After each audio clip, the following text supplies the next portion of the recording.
Good evening there, everybody. What is happening? Hopefully, you all are having a wonderful day today. So, when it comes down to it, I thought that I would talk about this little video by DontaesBoxingNation that I thought would be very particularly interesting. And this is going to be, once again, over the career of Mr. Teofimo Lopez.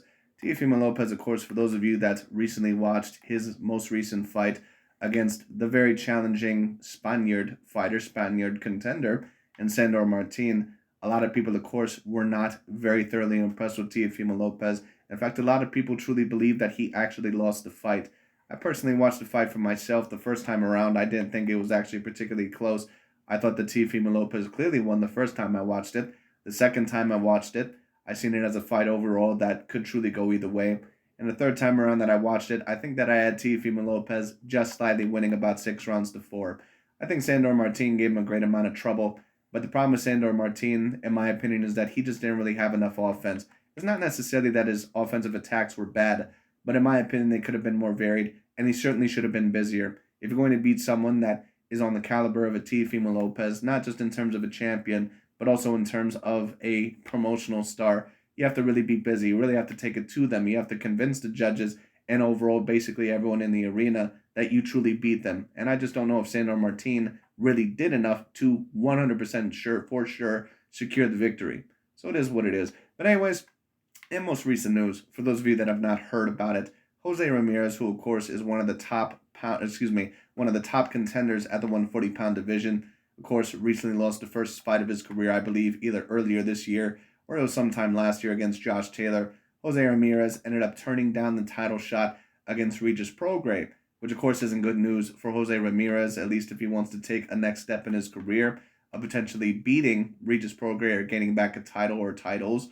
But what this means apparently is that Teofimo Lopez may very much be next in line for that of a Regis Prograis, which would truly tell us how good or how great Teofimo Lopez is going to be at this 140-pound weight division. Of course, he is going through some of his mental battles right now. Of course, there was a recent video to where Teofimo Lopez asked his father if he believed that he still had it.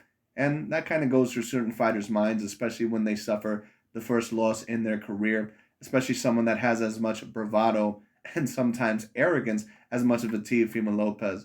So it's going to be very interesting. Now, whether Teofimo Lopez will take this Regis Prograis title fight or not, that's up to him. Personally, in my view, what I would probably do first is that I would probably face someone like an Arnold Barboza Jr. to get a little bit more warmed up in the weight division. But it's really up to him. And if he does face Regis Prograis, that is going to be a very, very big fight. More than likely a fight that's going to be on pay-per-view. Very, very big fight. But the question is, can Teofimo Lopez actually beat some of the top contenders at 140 pounds? And can he beat someone like a Regis Prograis? That's the big question. But anyways, Dante's going to talk about it. I'm going to tune in. Dontaes Boxing Nation, what's going on, guys? Man, oh man, what is going on with Team Mexico? That's what I want to know. So now we have to add a new Mexican fighter to the list, to the long list of Mexican fighters that continue to turn down title shots or title eliminators. It's just recently been reported that Jose Ramirez has surprisingly turned down a title shot against Regis Prograis.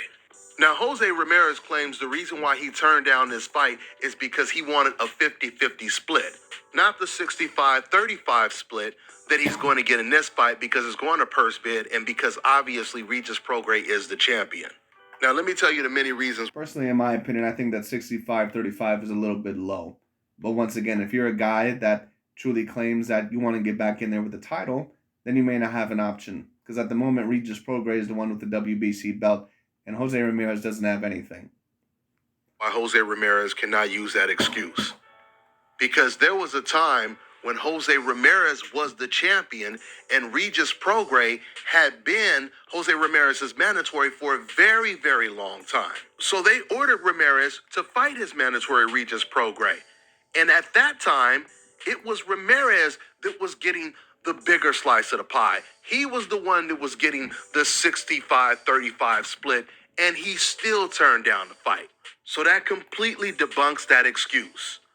It's very clear. Jose Ramirez has been avoiding Regis Prograis his entire career. And I would have to somewhat agree, because there were earlier reports, there were earlier news stories that Jose Ramirez that he did turn down Regis Prograis opportunities. And now that he turned down this, and I understand that he says that he wants to split and all this other stuff, but at the end of the day, you're coming off of a loss not too long ago against Josh Taylor, and you don't have any belts. And just like I've stated with Demetrius Bubel Andrade and Jamal Charlo in the past, when they bitch about allegedly having this split and all this other shit, if you're a person that truly believes that this is going to be a better opportunity for your career and that you're going to win the fight, it really shouldn't be that big of a deal in the first place.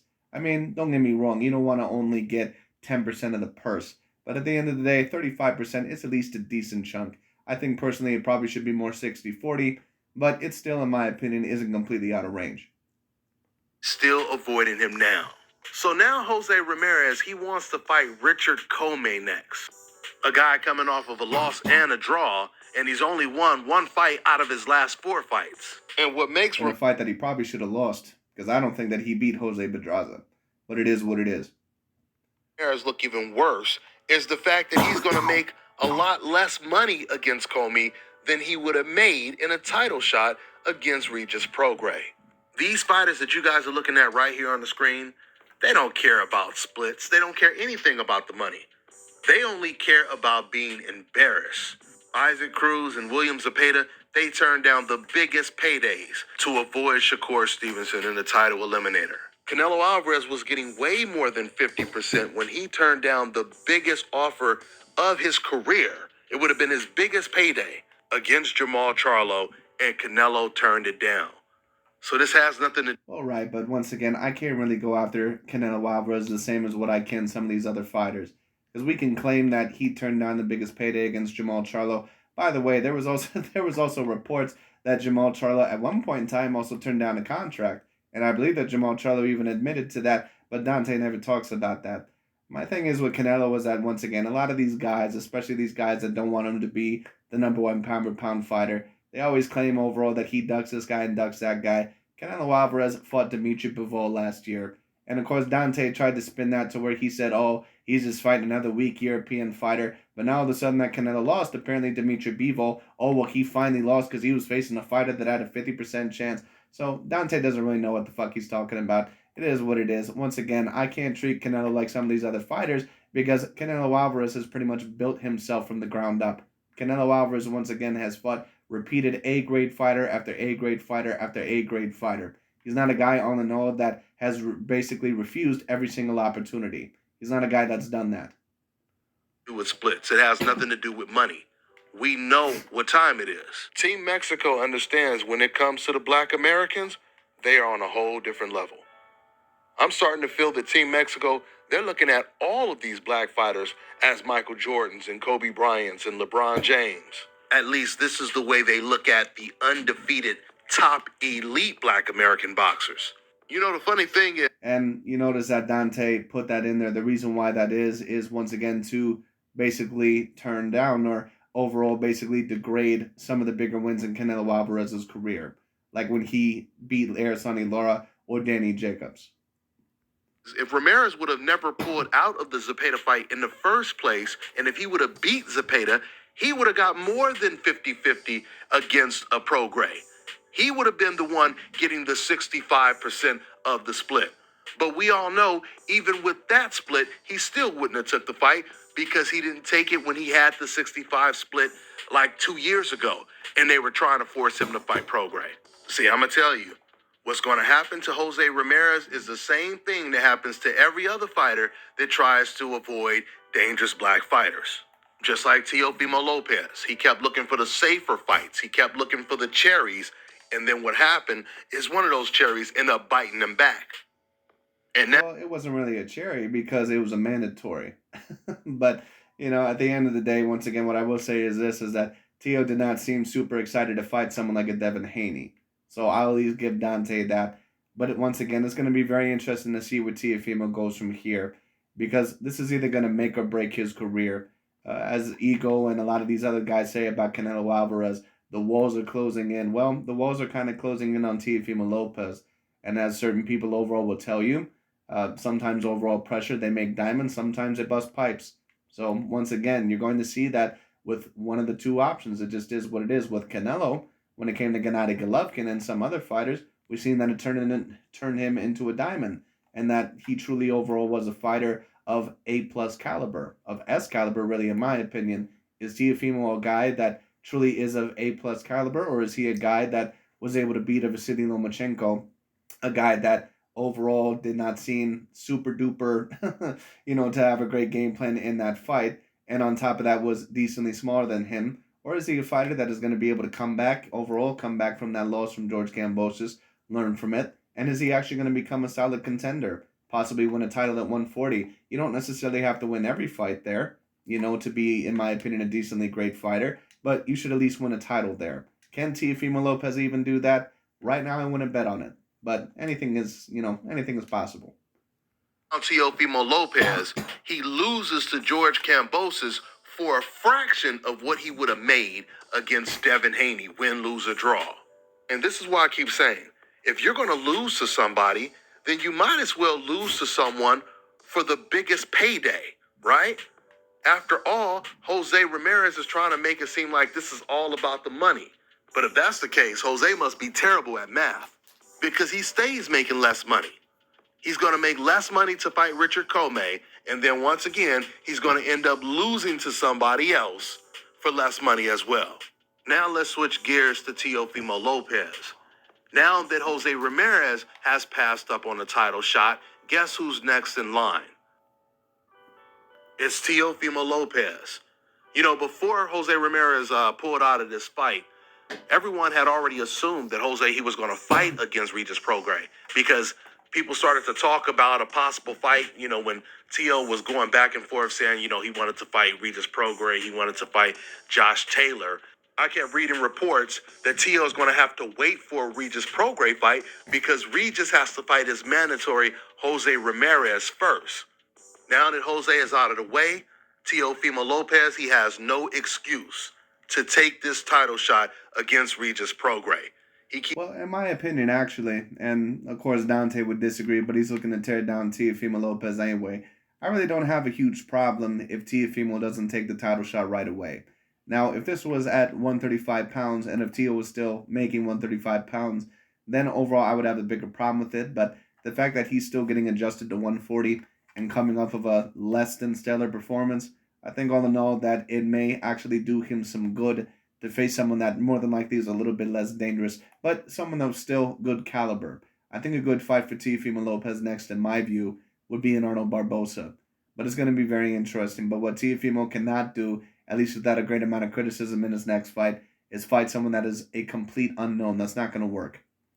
Saying he wants Josh Taylor or Prograis, but Josh Taylor is going to be unavailable for a while because he still has to fight Catterall. I agree, and if Teofimo Lopez does that bullshit that Jamal Charlo and Demetrius Bubba Andre do, to where they say, oh, well, I want the number one guy, so I don't need to fight anyone else within my weight division, that shit ain't going to work. Teofimo Lopez is going to get a lot of criticism, including from me, if he does that bullshit. He keeps getting pushed down the line, and now him and Regis Prograis are on the same schedule. They both just had a fight, so they're both available. Teofimo Lopez, he said he wanted Regis Prograis or Josh Taylor next. Let's see how serious he is. That's all I got for now, guys. I'm on to the next one.